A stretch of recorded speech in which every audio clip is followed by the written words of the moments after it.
এবার তুরস্ক দেখালো আসল খেলা। নিরীহ গাজাবাসীদের বিরুদ্ধে গণহত্যা চালানো ইসরায়েলের প্রধানমন্ত্রী বেনিয়ামিন নেতানিয়াহুর বিরুদ্ধে গ্রেফতারি পরোয়ানা জারি করেছে দেশটি। তবে কি পুরো মধ্যপ্রাচ্যকে অস্থির করে রাখা ইসরায়েলের বিরুদ্ধে ইরানের পর এবার তুরস্ক মাঠে নামবে? প্রশ্ন হলো, হঠাৎ করেই তুরস্ক ও ইসরায়েলের এই উত্তেজনা বৃদ্ধির কারণ কি? ইরানের পর ইসরায়েলের পরবর্তী টার্গেট কি তবে তুরস্ক?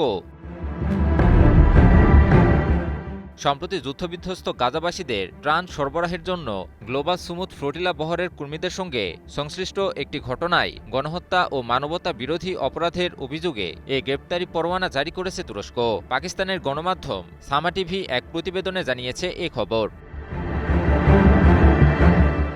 মূলত যুদ্ধবিধ্বস্ত গাজাবাসীদের মানবিক সহায়তা পৌঁছে দিতে গ্লোবাল সুমুদ ফ্লোটিলা বহরের কর্মীরা সমুদ্রপথে ইসরায়েলের ১৭ বছরেরও বেশি সময় ধরে চলা অবৈধ নৌ অবরোধ ভেঙে সরাসরি ত্রাণ পৌঁছানোর একটি সাহসী ও অহিংস মানবিক অভিযান পরিচালনা করেছিল।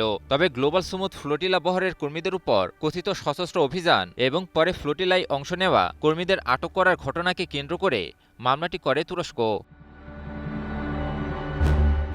তুরস্কের বিচারমন্ত্রী আকিন গুলেক জানান, ইসরায়েলি নাগরিক আফেক মচকোভিচের বিরুদ্ধেও একই মামলায় গ্রেপ্তারি পরোয়ানা জারি করা হয়েছে। মামলাটি ইস্তাম্বুলের ১১তম হাই ক্রিমিনাল কোর্টে চলছে। মামলাটিতে মোট ৩৫ জন আসামি রয়েছে, যাদের মধ্যে নেতানিয়াহু এবং মচকোভিচও আছেন।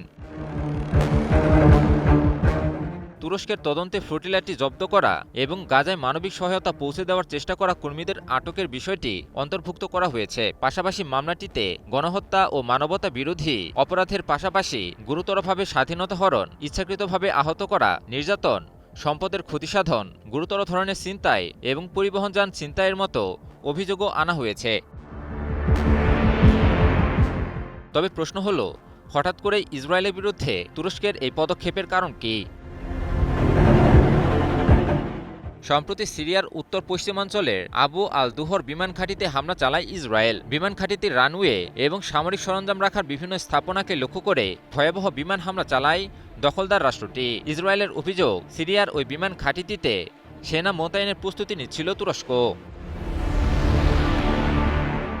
তবে ইসরায়েলের এই দাবিকে সরাসরি প্রত্যাখ্যান করেছে তুরস্ক।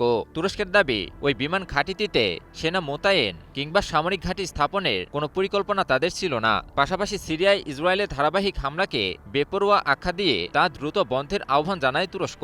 এছাড়াও মধ্যপ্রাচ্যে ইসরায়েলের কার্যকলাপ নিয়ে অনেক আগে থেকে সরব ছিল তুরস্ক।